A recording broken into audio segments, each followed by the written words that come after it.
Welcome to another edition of DHN Crypto. I'm your host, as always, Wade Teamer. Switching back to the long form podcast format, guys. That means I have a lot to share with you in this episode. Crypto essentially got bombarded over the weekend. I mean, everything from the crashing from 3 trillion to 2.5 trillion to several prominent crypto figures appearing in the Epstein file. Oh, I couldn't believe it. Y'all know me. When things happen like that, I got to sit back, got to meditate on it. All right. I don't often want to just react to things without really thinking them through and then letting all of the information surface. This Epstein situation, my goodness, it got deep.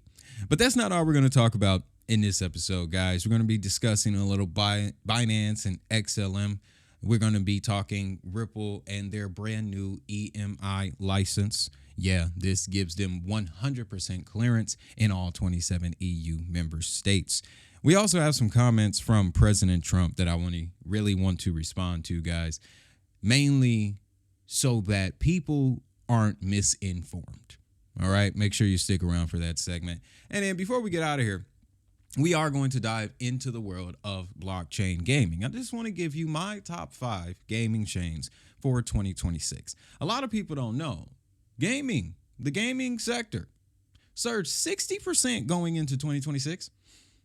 No one talked about it. I personally believe that gaming tokens, gaming coins will represent the new meme coins of the next cycle. And if you remember anything about that meme token run, it pays to get in early. So I'm definitely going to help you with that, guys. So again, welcome if you're new. My name is Wade. You're watching DHN Crypto. I've been in the space since 2019, and I've researched a boatload of assets. But the number one reason I run this channel is to share all of this information with you. All I'm asking in return, hit that like button, subscribe if you find value, and also check out some of the digital products linked in the description as well as the pinned comment. So let's get into our first story, ladies and gentlemen. We're talking Binance founder Changpeng Zhao spoke highly about the future of Binance at Davos. CZ is saying he's talking with governments of all sizes about adopting blockchain technology. He wants to get into payments, tokenization, and stablecoins. This is big because Binance is the second largest ecosystem in crypto, but it has not yet figured out mainstream payment use cases. Now, all of the controversy around Binance currently to the side, we're strictly having a conversation about the technology here and how Stellar could potentially aid in this process. Now, if you don't know what I'm talking about with the controversy, just go to X for a minute. Apparently, the ex-girlfriends of CZ and Justin's son are going ham. They are going absolutely insane, revealing it all, ladies and gentlemen, all. I'm gonna in post, I'm gonna fish around for a particular screenshot. I hope I find it, and if I do, it'll pop up right here or right here. It'll be the funniest thing in the world. I'm starting to question though if these accounts are legit, but they keep attacking. So. But let's go to this clip, guys. It's CZ at Davos this year. And I just want you to hear the comments that they have for the future of Binance, ladies and gentlemen. I'm talking with probably a dozen governments about tokenizing some of their assets, because this way the government can actually realize the financial gains first and use that to develop those industries, extractions, the trading markets, etc. Payments is something that we've tried, have not really conquered have not really started in crypto. We tried, but nobody really pays in crypto. But I think now we're seeing the convergence of traditional payment methods being behind the scenes being supported by crypto. So the spenders swipe a card, crypto gets deducted from their account. The merchants gets US dollars or euros or however, whatever they get. So now when we have those bridges, I think payments is going to become pretty big. The third one is what you guys all mentioned is AI. The native currency for AI agent is going to be crypto. They're not going to use bank cards. They're not going to swipe credit cards. Crypto blockchain is the most native technology interface for AI agents. So when AI goes big, today AI don't really they're not really agents. They don't buy tickets for you. They don't pay for restaurants for you. But when they actually do, those payments will be in crypto. All controversy aside, all the drama to the side, the man has built the biggest infrastructure in crypto. It rivals Ethereum to this point. In addition to that, guys, adding a payment infrastructure to Binance would make it a juggernaut at that point. Now, he mentioned that they have attempted it before. There is Binance Pay, which is a POS sort of setup where you can tap to pay, scan to pay. In certain countries, they do have debit cards, Binance branded debit cards, where you can spend your crypto. As a matter of fact, back in 2022, we reported on this. Binance was the first to hit Ukraine, funnily enough, right after Stellar, with these debit cards for refugees that allowed them to spend their crypto or stable coins. At that point, it was primarily Tether and Binance USD, if I'm not mistaken. So Binance has had experience with this before, but leaning on his comments, it shows that Binance wants to take this a step further. How would they be able to do that? Well, it all depends on the anchor network for Stellar. Why do I say that? Because when you take a look at Stellar's anchor network, ladies and gentlemen, Binance is connected at almost every on and off ramp. Okay. And later in this episode, we're actually going to dive deeper into Stellar's on and off ramp, give you specific numbers and locations for where these anchors are operating. But as it stands right now, Stellar's anchors would provide the much needed payment licensing that Binance would have to go and get independently. See, the move into payments or AI would require a complete restructuring of Binance's approach. They wouldn't necessarily be able to primarily focus on building out trading infrastructure. They would have to supercharge that BNB chain in order for it to be suitable and usable in certain jurisdictions. That's the benefit of Stellar's anchors. They're all decentralized, and independently, they have already obtained the needed licensing to have payments in that area. All Binance would have to do from this point is plug in to Stellar's anchor network, and they can begin that expansion. So, do I believe that this is going to happen? I do. I really do. Because everything else that Binance has said that they would do, hey, they have done it. Okay? So, another leg to this is XLM would act a lot like XRP for the Binance ecosystem, in the sense where they would be able to use the Stellar network as almost like a layer 2 for Binance, where settlement would take place much faster and in a less congested environment than the main BNB chain. I do think we are entering an era of blockchain to blockchain collaboration, especially with an open network like XLM. Now, on the other side here, for XLM specifically, another benefit would be their ability to process high volumes of micropayments on the XLM network. In addition, we now have privacy to go over top of those payments. Binance has a lot of relationships with governments and financial institutions. Much like he said, that is very true. Particularly Kazakhstan. They're building out Kazakhstan's CBDC, in a sense, digital dollar. I believe it's referred to as the tenge. XLM has some experience supporting national currencies, ladies and gentlemen.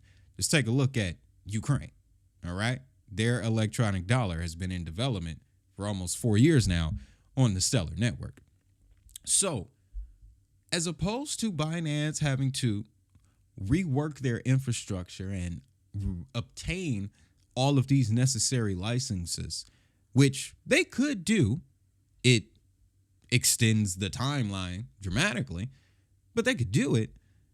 The more efficient route is to partner with the Stellar Development Foundation and leverage their technology, their settlement, their tokenization, their stablecoin rails, and expand the Binance infrastructure even further. Now, what would that necessarily look like for XLM and the token? I believe it would finally begin to decouple from XRP. I definitely believe that, because then it would be more closely associated with a Binance, at least in the short term. And when people begin to associate it with Binance, a much larger ecosystem, that could also bring in the notoriety that the XLM network needs. Because surprisingly, I had a conversation with my neighbor here. They didn't know what XLM was. They knew of Bitcoin, they knew of Solana, they knew of Litecoin, they knew of Doge, but they didn't know XLM. It's 2026. How can you not know? I don't know. I don't blame them at all. I don't blame them at all. But it showed me that even though XLM has been hitting on all the cylinders, the masses still have no clue, ladies and gentlemen. So we can still say it. Even in 2026, we early. We early. Now, another benefit to Binance choosing XLM to expand their payments reach would be the superior wallet infrastructure that XLM has, spread across names like Decaf, Lobster, Vibrant, Beans. So these decentralized wallets, again, have the same benefit of the anchors, where they're independently approved to do business wherever they are. And Binance, their name, has reach. All the continents, ladies and gentlemen, are aware of Binance. Just like there are anchors on every continent for Stellar.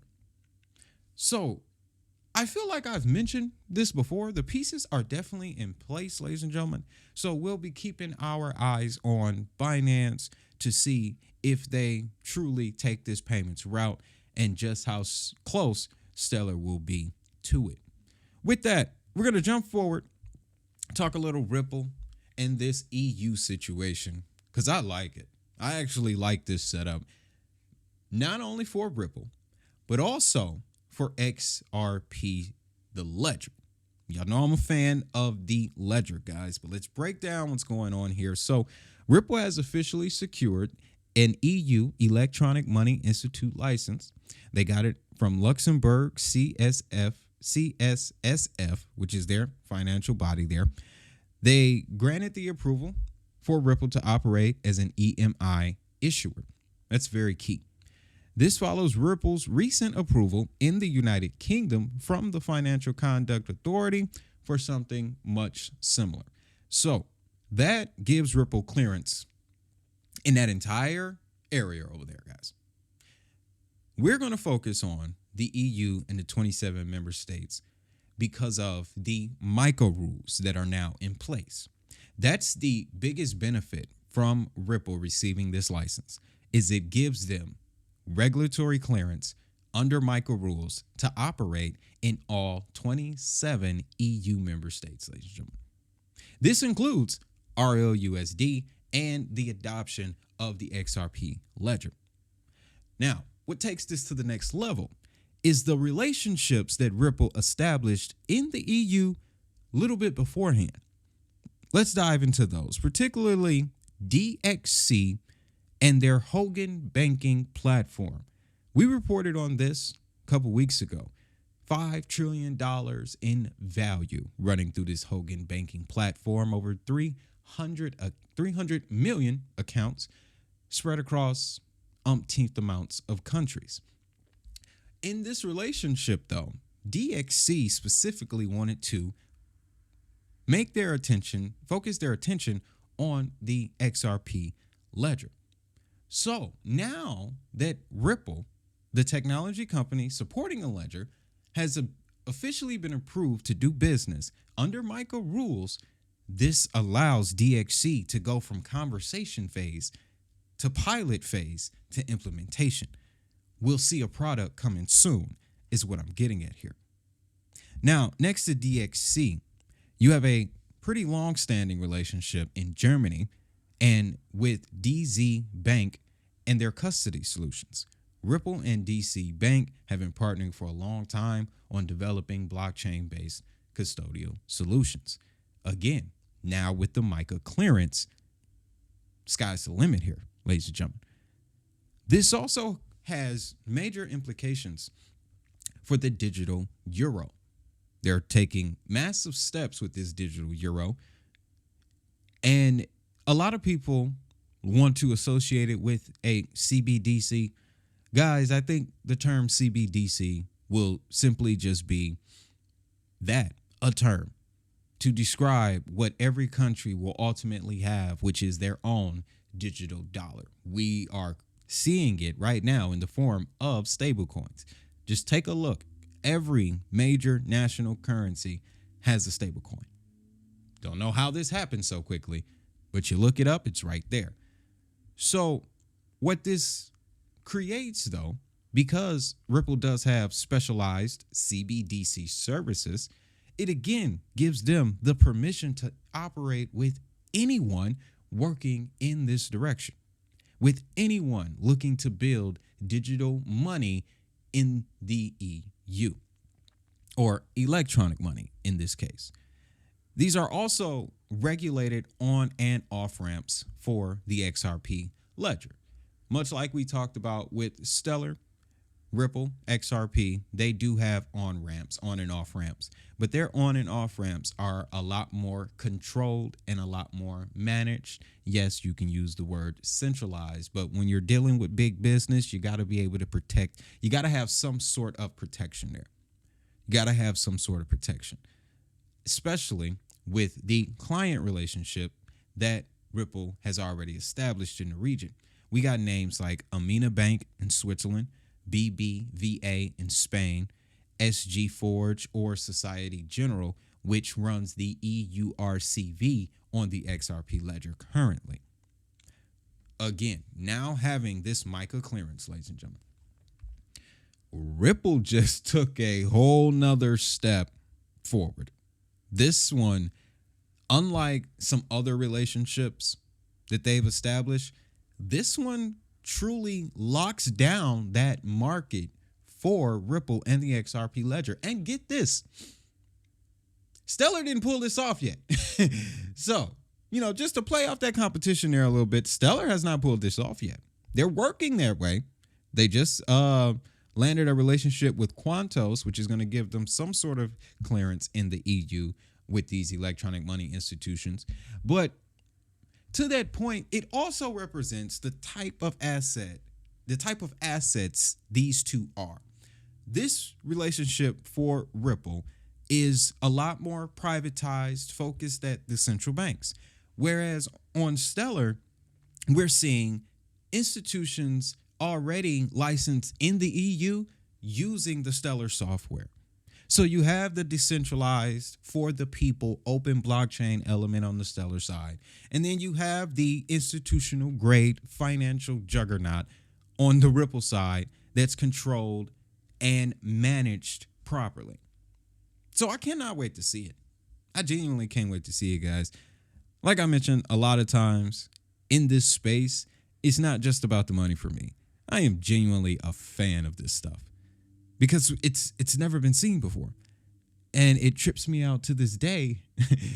It hasn't stopped yet, even when we're being affiliated with EPSTEIN. So with that, guys, we're going to take a little break here. We're going to get a word from our sponsor, Uphold. I am an affiliate with Uphold. A lot of y'all know that. To that point, guys, I've been telling y'all for years, gold, silver, platinum on Uphold, go get you some. Did anybody go and get them some? I hope you did. But when we get back, guys, we're going to dive into XLM's Anchor Network. So that way we get a much deeper understanding, not only of the Binance situation, but just how impactful the XLM network is in itself. Stay tuned. Hey guys, I got a quick message for you. Let's say you're looking to buy some crypto, like the ones mentioned in this video. Consider using our crypto exchange partner, Uphold. With Uphold, you get access to more than 200 crypto assets through its simple to use trading platform. Uphold has been around more than a decade, so it is a name you can trust. With over $2 billion in reserves and $44 billion in trading volume, I've yet to lose a trade on Uphold. To the more experienced investor out there, Uphold also has a line of precious metals and national currencies for more diversification. For me, I'm having fun using Uphold's baskets tool. Uphold lets us set aside a certain amount of money to invest in different sectors of crypto.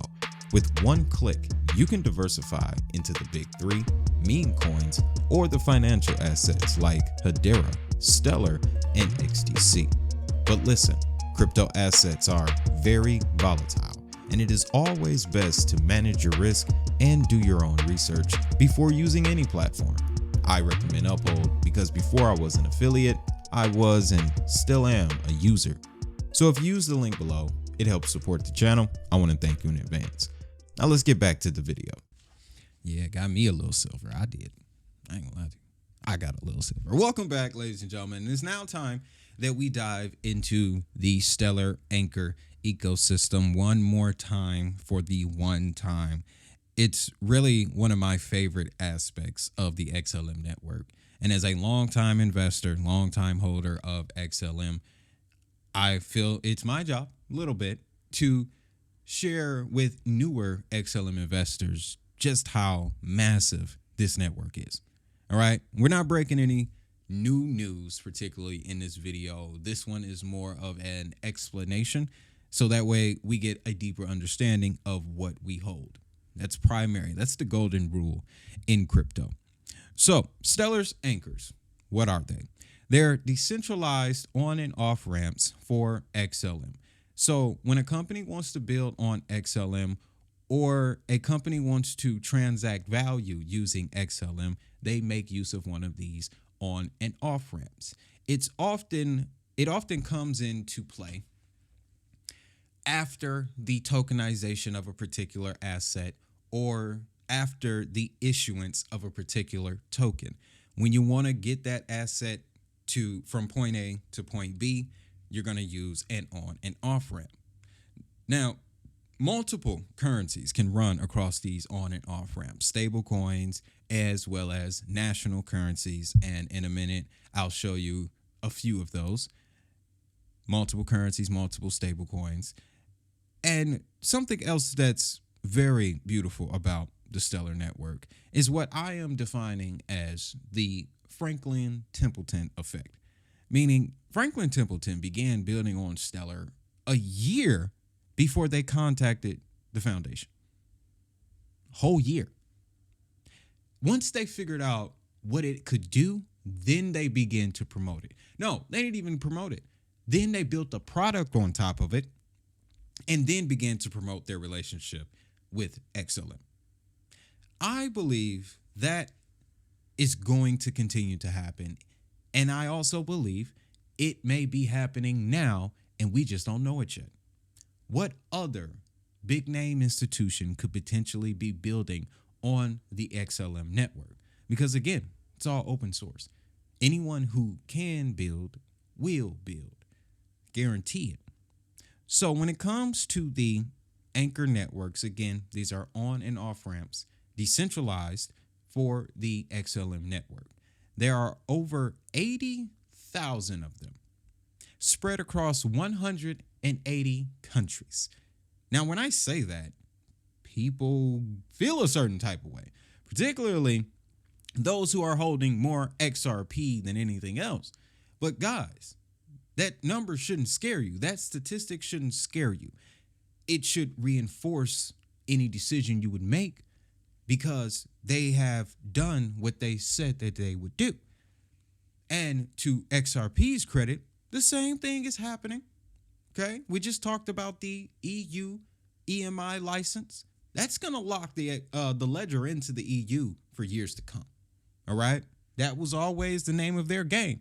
Private money, public money. XRP and XLM. That's how you break them down. So Names that are already building through these anchors include Franklin Templeton, Wisdom Tree, MoneyGram, and Circle. Those are what I like to call the big four. And then you have other companies building independently spread all across the 7 continents. Here in the United States, you got names like Stronghold, which is another ISO compliant token or ISO compatible token, which can be invested in. But when we spread it out a little bit, begin to spin the globe, in the Americas, you have names like Bitso, OnClap, and Settle, which manage payments in North and South America. And then we also have Tempo, MyCobo, Kaido, and Quantos. This gives the XLM network, or is giving the XLM network, exposure in the European Union. We just had a nice discussion about the European Union and the independent organizations who have already begun to follow the MICA rules. I can tell you for sure, Tempo and Quantos are MICA certified players in this network. The other 2 companies, nothing popped up as of yet, but the EU has made this mandatory, so it's only a matter of time. Then we get down to Africa, the motherland. Y'all know I love talking about crypto in Africa. I got another doc coming. I believe if you're a member of the channel, you can still access the one that I've made before. It is aging beautifully. So, in Africa, we got Yellow Card, Flutter Wave, and Bitmama. Flutter Wave is looking like the MoneyGram of Africa. After their relationship with Stellar, guys, they took off. They really did. To become one of the most prominent fintechs on the continent. So that's a hell of an ally to have from a technology perspective. Yellow Card, I'm beginning to hear their name a lot more, which means that they're picking up momentum. So that's always fantastic to see. And when we get into the Asia Pacific region, so Korea, China, Japan, Asia Pacific, right? We have Lightnet, Banksa, Novati, and BitNovo.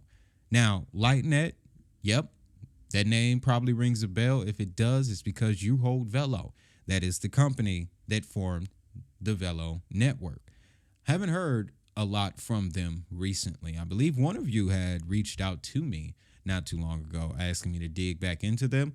I'll fish around, see what I can find, let you know. Banksa is a bigger financial name. They focus on complex financial infrastructures, banking, things of that nature. Novati has been making a lot of noise recently because Australia's push towards their digital dollar to digitize the AUD has made its way to Stellar and other chains. So Novati, they're now known as AUDD. So they recently just extended to the XDC network as well. We talked about that. That's going to be a big one, guys. So when you look at the global picture for Stellar, it's insane. It's truly insane, guys. I made a chart a few months back giving the percentages of the regions here. And even since then, that number has increased. Another number that has increased on Stellar is the amount of stable coins. Okay? 15 stable coins backed by national currencies currently run on XLM. 15. I have it here. Let me pull it up righteous fast on the X account. Made sure I got this one out, ladies and gentlemen, because this is just, it was impressive. It was very impressive and reported on some Democratic pushback. But yes, right here. XLM has a stable coin for every major economy in the world. Okay? Shout out to the 36 people that have seen this because you ahead of the game. USD, Euro, the Yen, the Brazilian Real, the CLP, which is the Chilean Peso, Taiwanese dollar, the Canadian dollar, AUD, Great British Pound, Ukraine's dollar, the Korean won, the Singaporean dollar, Nigeria's dollar, and Philippines, which came online more recently. If I'm not mistaken, that means that Stellar, okay, is moving a lot of money. I just don't see how more people don't know about it yet. But just like I told my neighbor, once people figure this out, there's no stopping it. Okay, there's no. I'm not gonna get into a conversation about tokenomics and price mechanics and all of that because I can't see the future. I am a reporter of the blockchain world. That is merely what I'm here to do. All right. If an expert gives me a solid price prediction based on these fundamental factors that I report to you, then that's a different story. But as it stands today, I ain't got that. What I'm looking at is the macro, the bigger picture here. And if 15 national currencies from the top economies in the world are running on one network, then that only means one thing. Once China gets involved, it's a wrap. It is a wrap, ladies and gentlemen, because that's the only one that they don't have. And that's because China has a stranglehold on theirs. They're not going to let it go. However, you do have independent organizations backed by China. So can we really call them independent? We will, for the sake of conversation. You have independent organizations in China, which to that point, we are going to be discussing a little bit later, like Universal Digital Payments Network, Blockchain-Based Services Network, both of which who have been in operation now over 3 years, who are blockchain-based national payment systems that are compatible with both public and private blockchains. That includes Stellar. As a matter of fact, by the end of the year, Stellar will fall into both buckets thanks to the Protocol 25 upgrade to X-Ray, which introduces privacy to the Stellar network. I really think once that, because it's on mainnet, but you know, things got to build momentum and catch traction. Once the places that are already using Stellar start benefiting from the privacy, that could change the game, folks. That could really change the game. So, I hope you now have a deeper understanding of the anchor infrastructure for Stellar XLM. And now you can see how XLM has been able to make it this far. In addition to having a lawyer, leading the ship, Stellar is hitting all the bases, in my humble opinion. So, with that, that's all for this one, this particular segment here. Let me know what you think about the Anchor Network down in the comments. I do plan on clipping these segments and reposting them later for those who may not want to sit through the entire show. I totally get that. There's a lot going on in this world. So when we do get to that time and place, I would like to pick up this conversation. So again, let me know down in the comments. So with that, guys, we're going to get into our discussion on the world of blockchain games, ladies and gentlemen, as I grab my Minecraft water bottle here. Son left it at home. I didn't have one. It's just been clutch ever since. So what we're going to get into, guys, listen, blockchain games, not dead, just sleeping. And with all of the chaos going on in the crypto space, it's, I can understand why nobody is paying attention to the fact that leading into 2026, gaming showed the most profits, 60% surge across the entire market.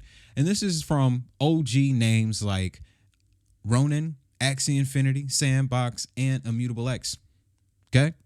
So that shows you that, again, they're not dead. They've just, the best ones have been surviving the most treacherous conditions. And like I mentioned before, I think in the next cycle, gaming tokens are going to move a lot like meme coins did in previous cycles. Because thanks to regulations and stuff like that, once the Clarity Act comes out, meme coins will essentially be dead. Okay.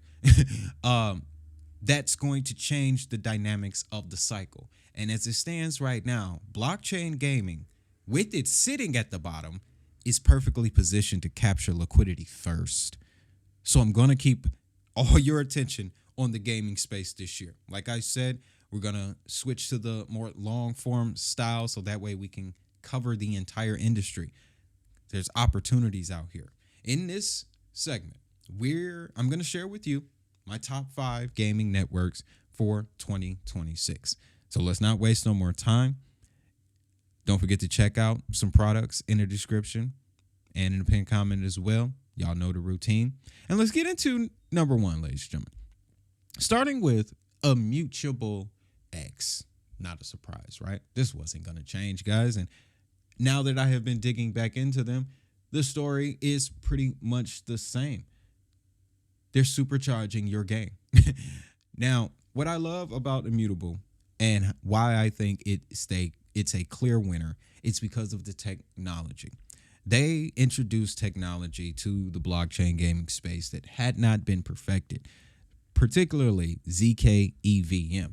This opened the doors for interoperability between game ecosystems. Next, they followed up with Passport. Prior to Passport, the gaming space had a major problem with onboarding new players. If someone wanted to get into crypto, not only did they had to buy a token that they weren't familiar with, they would have to set up an additional app in their phone or download more software on their computer to get a certain wallet in order to access the game. That process obviously slowed down acquisition until Immutable came out with Passport that allowed gamers to log in simply using an email address, Apple account, social media account. That created a whirlwind of attention for the gaming space. Other gaming networks adopted the Passport and it magnified their ecosystems 2 to 3x. So when it comes to Immutable X, my primary reason why they're the clear winner is the technology that they're bringing to the table. It really positions them not as a game studio, but a game publisher, a company that's responsible for your entire life cycle from ideation to launch. That's what Immutable is going to become. It does remind me of some AAA gaming studios already in existence, but I'm not quite sure which ones handle just the development side. This may occur in many gaming studios, but when it comes to Web3, Immutable X is the closest to that I've seen thus far. Now, just a little bit of transparency here. A few months ago, I was accepted into Immutable's ambassador program. This arrangement would see me benefit financially from content made around IMX. Well, I want to let you know right now, I turned it down. And I'm still going to make content about IMX. I was making content for years about IMX prior to them reaching out to me. I say that because, guys, to me, it's not about the money. I am a fan of this stuff. Genuinely. When it comes to IMX, when you're looking at the industry as a whole and what it needs to mature and go mainstream, that's what they're building. Now, number 2 is Avalanche. And where Immutable is the macro manager for the gaming space, Avalanche more closely resembles a gaming studio like a Ubisoft or Blizzard or Electronic Arts. Now, what gives them the advantage is their subnet architecture, where Ethereum has layer 2s, Avalanche has subnets. And what we are seeing on these subnets are independent companies building flagship games. Some of the titles that have caught a lot of attention include Off the Grid. We also have Shrapnel and DeFi Kingdoms. Another benefit for Avalanche is they're now attracting the attention of experience and thought power from AAA gaming studios, which is going to really open the doors down the line for them. As a matter of fact, Off the Grid is now on consoles. PlayStation, and Xbox, ladies and gentlemen. So now we're entering a territory we haven't before, thanks to Avalanche. So when it comes to top 5 gaming tokens to watch in 2026, Avalanche makes this list because their approach to gaming more closely resembles what traditional gamers are used to. And they also have an NFT marketplace. This one is unique, however. We're taking items from within the games that you're playing and essentially adding them to a global decentralized marketplace where other players from around the world who are also playing that game could potentially exchange value with each other. That's the real gem when it comes to talking about blockchain games. It's how can a particular network finesse the digital ownership. Now, I don't mean to use the word finesse in a negative light. I mean, how well can you manage the experience of a gamer? That's going to be very important. Now, number 3, and this lends to something else that is very important. Third token to watch out for, one of the OGs in the space, is Axie Infinity. Okay? Why Axie Infinity? Well, it all boils down to the intellectual property that they are creating. Folks, Axie Infinity has survived just about everything you can in crypto. Market crashing, court battles, and community pushback. They've survived it all, and they're continuing to push forward. If that doesn't show you the strength of a particular asset, I don't know what does. Now, on the fundamental side, recent news points to them potentially introducing a burn mechanism. Now, if you don't know, burn mechanisms, when they enter the conversation, this looks to reduce the total supply of a token on the market. Axie is one of those networks with a boatload of tokens. But to my knowledge, they're one of the first gaming tokens to introduce a burn mechanism. Now, most burn mechanisms happen when transactions happen. And with a gaming token, transactions are constantly happening. Whether you're logging in, picking up an item, battling with someone, collecting, exploring, the closer we get to on-chain gaming, the more that burn mechanism could be valuable for Axie Infinity. So right now, they're in the discussion phase. I will be following to see when they begin to take the next steps. But this is one of those moments where you want to pay attention to the rumor before everyone sells the news. Right? Now, Axie, they got the, whole nine when it comes to blockchain games. You have your NFT marketplaces. You have your specialized technology for onboarding new gamers. And you also have a story element similar to Pokemon. And that's important because it's familiarity. Gamers can follow that. New gamers can follow that. Young gamers can follow that. And they've only been digging deeper.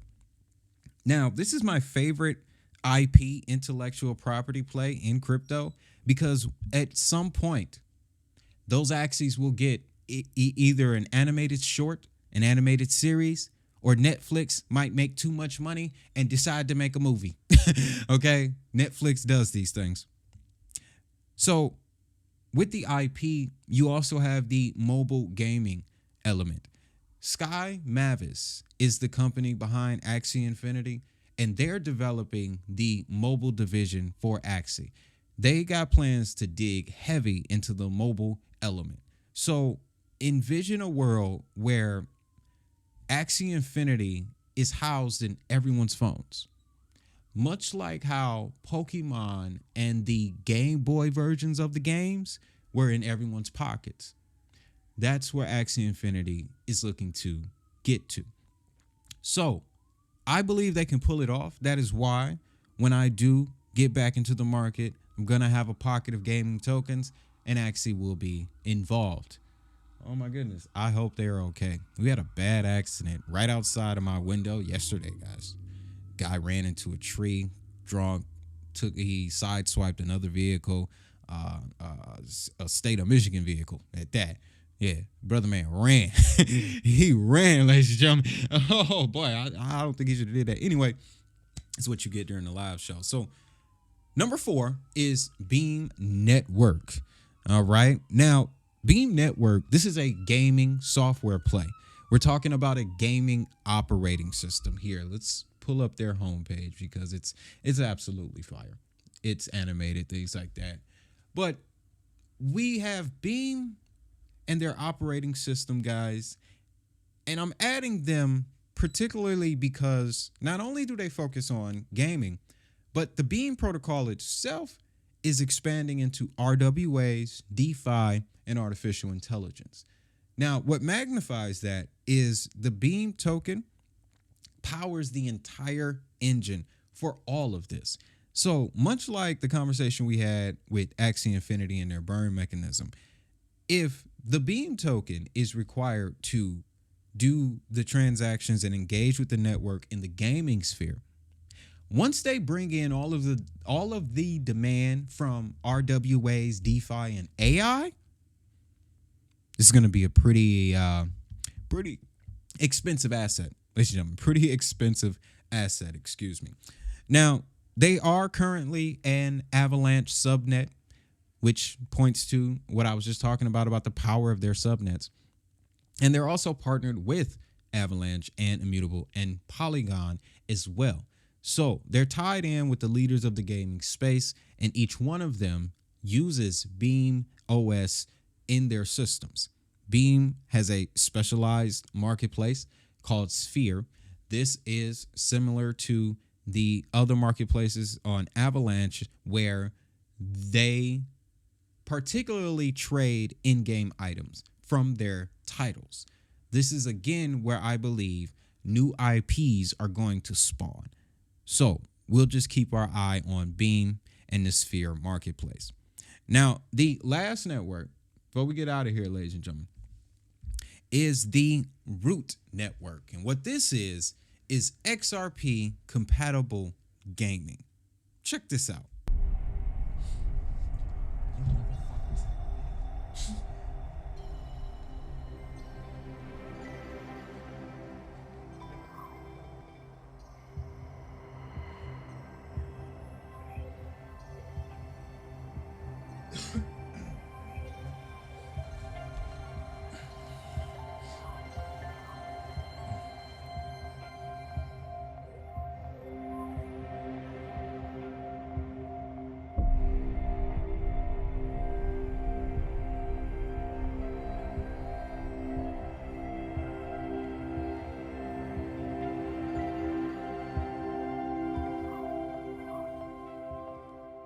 Now, the Root Network is a much smaller gaming ecosystem.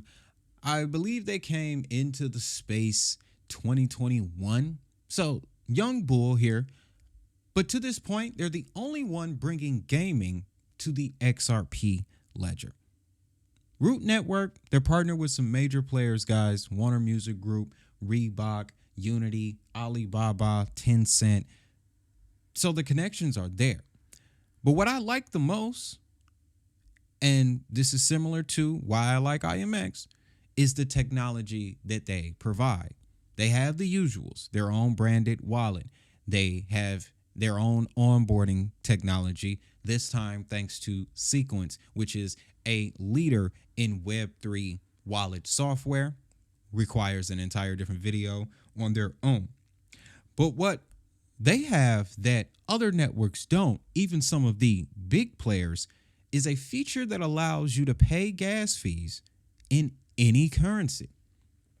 The primary default will be the XRP ledger. So that also lends to the demand and transactions that will take place on the ledger, because the ledger does have a burn mechanism. XRP is burned with each transaction. So that's going to add to that. But let's just say you want to pay for gas fees in AVAX or USDC or Tether or BNB or Ethereum. You now have that option, ladies and gentlemen. So that's a very unique feature. that I do not see on other networks. Because of that, the Root Network has made this list. And again, this is another token at a price point that is a steal, quite frankly. It's a steal. And making it even better, the mobile element. They already have pretty popular mobile titles that have cracked 1 million downloads. There's this one game that I'm probably gonna look into myself, Muhammad Ali something, where it's a boxing game and you get to create your own character and whatnot. It reminds me of, I can't remember the current boxing, Real Boxing. They have a 1 and a 2. I don't know if anyone plays mobile games, but if you do, okay, help me not sound so crazy in the comments, right? Or just help me out here. But mobile titles with millions of downloads is a great sign from a ecosystem of this size. This means that as they get bigger, these titles would only gain more recognition. And then they get to compete with some of the existing titles in the mobile gaming world. This list, guys, shows you not only is gaming still alive and well, but now they have their own technology to flaunt. They have their own ways of improving the existing gaming experience for an entire generation of new players. So with that, what's your thoughts on that list?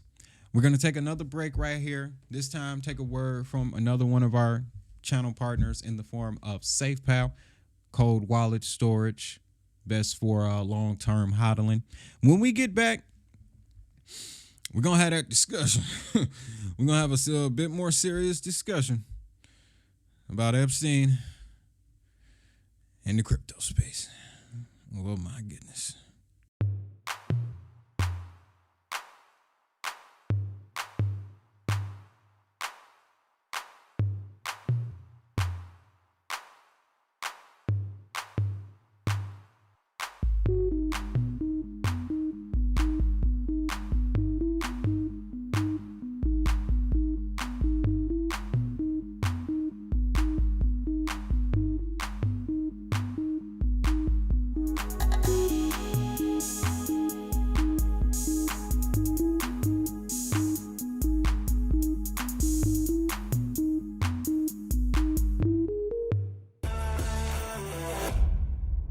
All right, welcome back, y'all. Welcome back. Those who are still here, I know viewership lower than a mug right now, but you know what I like about this moment? Because we've been through this before. This was 2020. This is 2022 all over again. This is where some of the the coolest people, honestly, come out, get into crypto, and pop up in to the surface in the community, guys. Yeah, when I really think about that. Meaning, if you're in crypto now, not only are you the craziest, but you see it when no one else is looking. You're looking at it without all the noise. And I'm telling you right now, this is how you make the money. This is when you make the money. Not when everyone's talking about it and all of the attention is there. No, you make the money right now when it's not popular and the prices are catering. You don't want to catch falling knives, of course, but if you're here now, I appreciate you. And strap in, because it's going to be one hell of a ride. To that point, guys, crypto got shook up over the weekend. 3 million files related to Jeffrey Epstein were released. Several familiar names were discovered related to Bitcoin, Ripple, Stellar, Blockstream, and Coinbase. Now, this is going to be a reaction to the events. I know a lot of influencers, or I know a lot of creators have already touched on it. I don't care. I just, we all knew that he invested in things, okay? None of this, however, overshadows his actions. For the sake of the conversation, though, let's walk down the timeline a bit. Funnily enough, a few months ago, I want to say in October, I stumbled upon an article that said he originally invested in MIT during the time where a lot of the brightest minds from the world of digital currency were passing through. So quite frankly, this could have also included Algorand, but I didn't make any fuss about it because I didn't feel that it was newsworthy. Well, that has changed. Okay. With this MIT investment, there was also exposure to early Bitcoin development as well as the Bitcoin Foundation. Now, that is another rabbit hole in and of itself to go down through. We're not going to do that right now. But another name that popped up from that particular time is Adam Beck. Now, these names that are popping up here, guys, it's not like the other celebrities where we're seeing pictures of these gentlemen, doing what Brother Man was doing. All right. It is simply emails that indicate his investment team was into crypto. His investment team was highly aware of the growing blockchain space. Now, to that point, I stumbled upon an interview from a few years ago, when he was much younger, and he was talking about the world of finance, amongst a bunch of other things. But in this hour and a half long conversation, what I discovered was his personality. His personality definitely fits the anti-government, freedom from the dollar crypto vibe. He definitely fit that crypto vibe. So knowing that part, this doesn't surprise me that he was invested in these assets. And he was invested in the assets that are at the top. Because when he does bring up Ripple and Stellar, it's in the tone of, okay, they're getting too big too fast. Let's find a way to slow them down. Right? That's the crazy part. Excuse me. So that in and of itself opens so many of Pandora's boxes, it's a bit disrespectful. Blockstream was also mentioned, which is a Bitcoin blockchain company that has been around for a while. If I'm not mistaken, that is Adam Beck's company. Adam Beck is someone who is still believed to be the almighty Satoshi Nakamoto. But in relation to Stellar, I want to make sure I make this point here. It was only Jed's name, Jed McCaleb, the creator of Stellar. His name was only mentioned as an way to identify, particularly to whoever he was talking about, which network to, lower or reduce their allocation in. Now, you could use that point to say that they were manipulating things, because this was 2017, 2018, if I'm not mistaken. A little bit sooner. It could have been between the emails were 2016. Yes, 2016 is when these emails came out.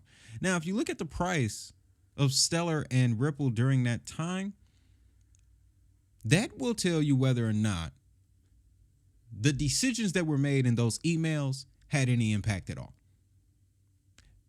On the surface, this really just looks like the man was invested in the right stuff and knew somewhat of the same things that we know about the game right now. Again, does not overshadow any of his actions. The man is still freaking creep. So I bet this pushed even more retail out of the situation. But again, guys, it doesn't indicate any relationships. Like if we see a picture of Brad Garlinghouse, y'all already know what I'm talking about. Then that changes the story. Or pictures of Danielle Dixon, pictures of Jed. Then that changes the story. Otherwise, that's why I posted, I don't care.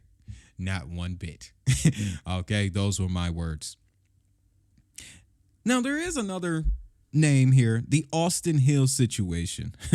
This one was pretty interesting. So, Austin Hill currently works for a company that is very close to Ripple and the XRP ledger. However, back then, he saw XRP and Ripple as a threat. Actually, even going as far as calling the community a problem. Now, if you're making these kinds of statements publicly, what are you doing behind closed doors? Again, another rabbit hole to go down.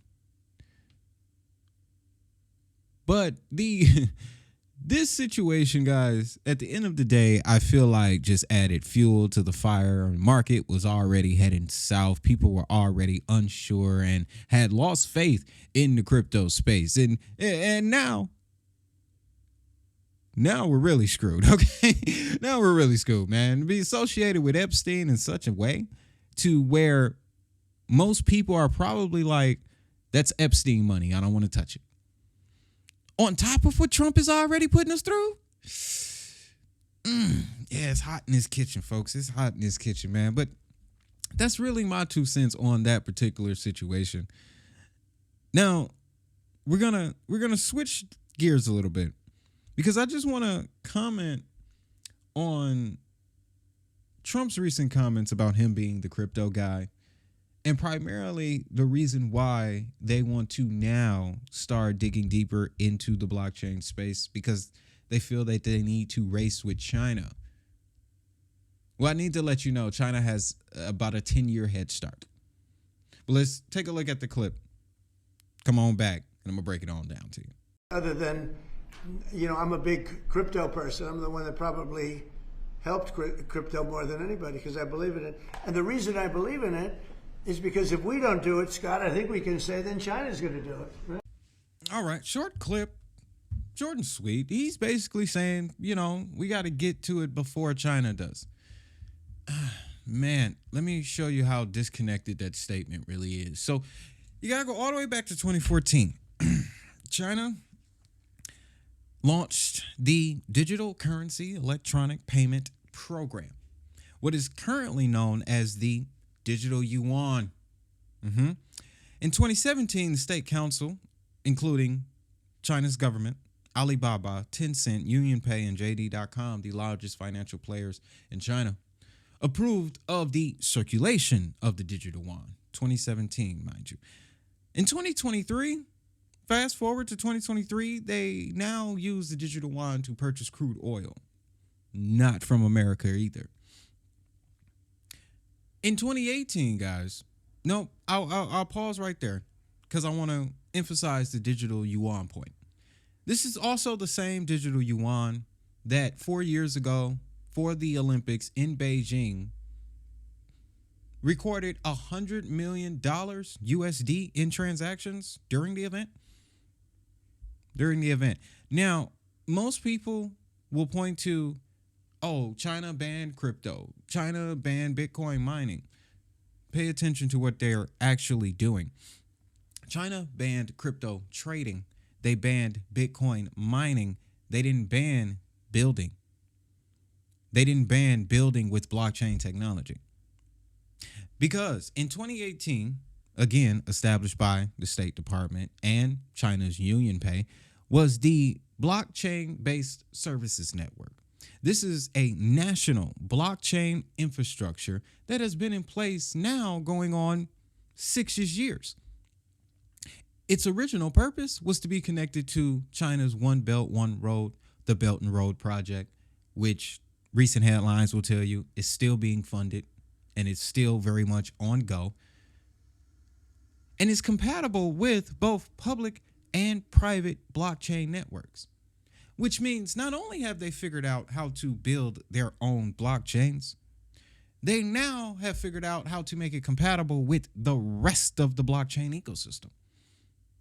And again, this all kicked off in 2018. Now, in November of 2023, interestingly enough, as a response to this, the U.S. listed the blockchain-based services network in a bill preventing federal agencies from using it.